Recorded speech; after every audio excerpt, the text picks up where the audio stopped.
Well, hello there. Hello, everybody. Back again this week. Anyway, I rearranged the camera a little bit. Oh, you don't have to look at me all the time. We can concentrate on what we're doing up here. So here we go. Now, what we want to do this week is to work on writing our score for what we were working on through the week. So what I worked on through the week is, well, the last couple minutes anyway, I wrote up here on this long sheet of paper and on the first part of that paper that you saw. So this is what it sounds like to start off with.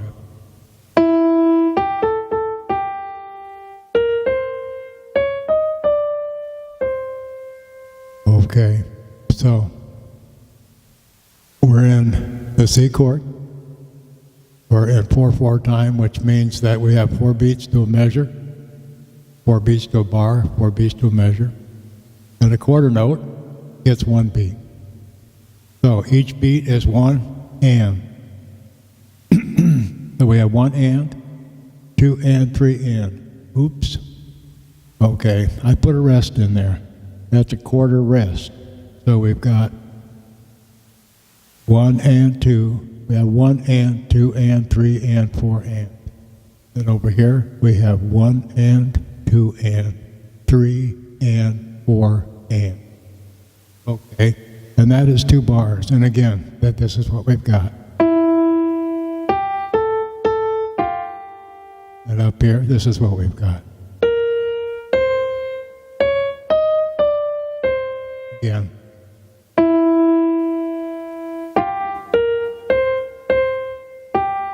Over here.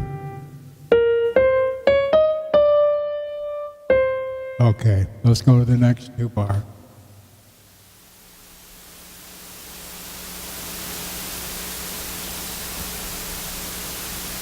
Now you've noticed that we're now on F.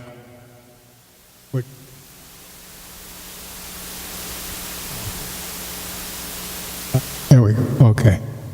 Now we're on the F chord.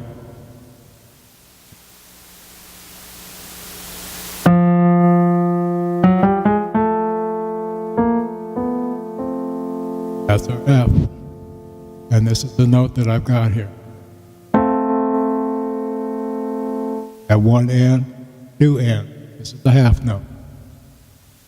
That must be something that's worth 2 beats. That's a half rest. So in other words, down here, 2 beats, and our rest beat. Over here, we go again. This is A. Okay, this is A flat. Now this is A natural, so we go. And then we come back to the natural, which is A again. Now we're going up to, all the way up to C. Then we've got flat, then A again, then 2 Fs. So we've got over here 1 and, 2 and, 3 and, 4 and, 1 and, 1 and, 2 and, 3 and, 4 and. Okay, over here we know what we have. Over here we have A flat, A, C, we have B flat again, A, and F twice. Okay, let's go on now to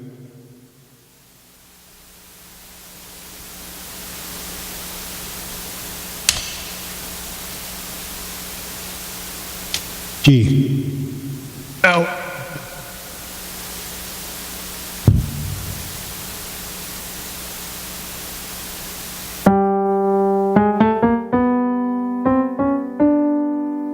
there's our G.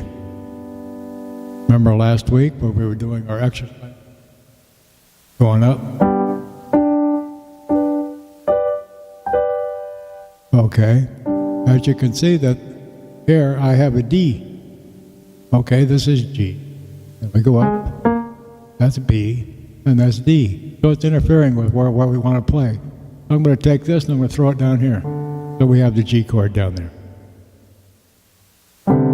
Okay, so here's C. We started with C. Now we went to F.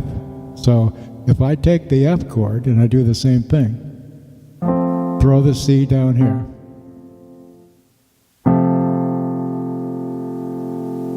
Then we go from the C chord again, back to the C chord. Then we go to the F chord. Now we're going to go to the G chord. See what I did with the G chord? This D down here was up here. All I did was transpose it down. So that keeps everything out of the way. So we can do everything we can down to the middle C. Because from here's middle C, everything up here is a treble clef. Everything down here is a bass clef. And of course, this hand is in the bass clef, this hand is in the treble clef. Okay. So I'm going back to G, and I've inverted it now because I've taken D and I've thrown it down here. And the invert is, okay. But there's nothing there, there's no note. That's because that's a whole note, and it's worth 4 beats. So 1 and 2 and 3 and 4 and. So when you finish F, which also was over there, then we have a count of 4, and it's just a break. Now if you wanted to, you could play that G and do something with it, you know. 1 and 2 and 3 and 4 and, okay? And then start here. So we have D, 1 and 2 and, that's a half note. E flat, E natural. So we're going 1 and 2 and 3 and F, 4 and. So we're just this way. Okay, now I'm going to go to C. Now I'm going to drop back down. Okay, now are you ready? Now see down here this C. In other words, this is below the last line, which is E on the staff. So since this is middle C, it has a line through it. So you just have to draw your line and then put your C there. So we have C, D, E, and G. And here's where fingering comes in.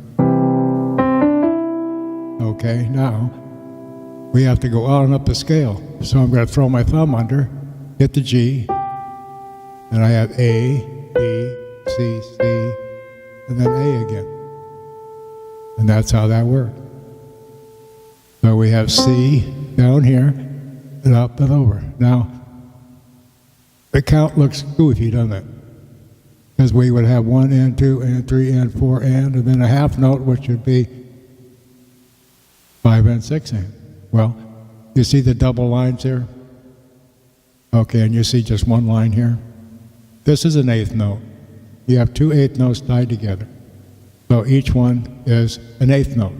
So we have quarter note, which has 1 beat, and that 1 beat is 1 and. And here we again, you got 2 eighth notes. And here will be 1 and 2 and 3 and 4 and. Okay, over here, now we're double that.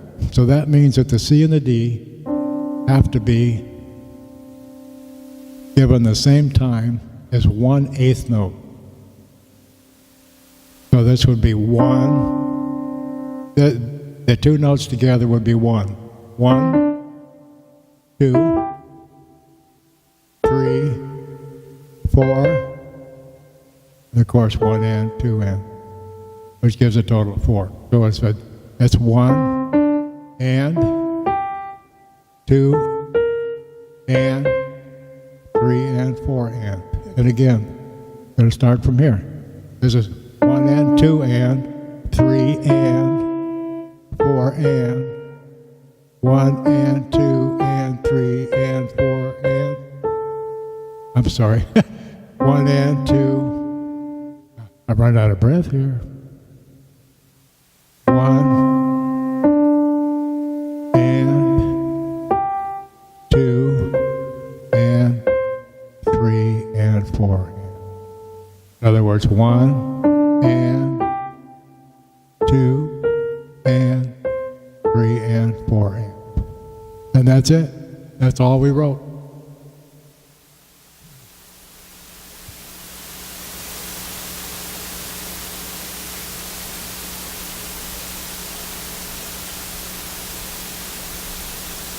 Now, when I first started this, I showed you both. If you want to call this along, this is what I just played up here on top, as it's written. Here is just a little helper to refresh your memory on notes. And then here you have a diagram of rests and values and different. And on this one, you have notes as they're written. And you notice on the flats and the sharps that you can do it both ways. But the common way is to do it whatever is the easiest for you. And as long as everybody knows that's what's going on, then everybody knows how to read it. So, simple as that. Now, I wasn't aware that on YouTube you couldn't go up to the right corner of your screen and click on print and just print what I've got out there. On the video, you can't do that through YouTube. So the captions that I've had up in the upper right-hand corner for extra, and also for the second part of the videos. And the reason for the second part of the videos is that on YouTube, you've only got 18 minutes and 42 seconds to get everything done. And I just simply want to make sure that I've explained it well enough that you'll understand it, so I run over most of the time. So when I do that, you'll find that the rest of the lesson is up in the right-hand corner where that little caption is. Just click on that, and then you've got it. Now, for the lesson next week, we're going to just simply refresh everything that we've done up until this point. So that'll give you another week to work at writing your score. And a score is just writing your notes on a measure, which is broken up into bars that are broken up into your time, your time signature, which in this case is 4/4, which means that 4 beats to a measure, and a quarter note gets 1 beat. That way everything is taken care of. Okie doke. So practice on everything from lesson 1 through up until it's going to be 5. That'll be next Friday. Hey, thank you for visiting with me, and you have a great weekend, and we'll talk to you later. Bye-bye.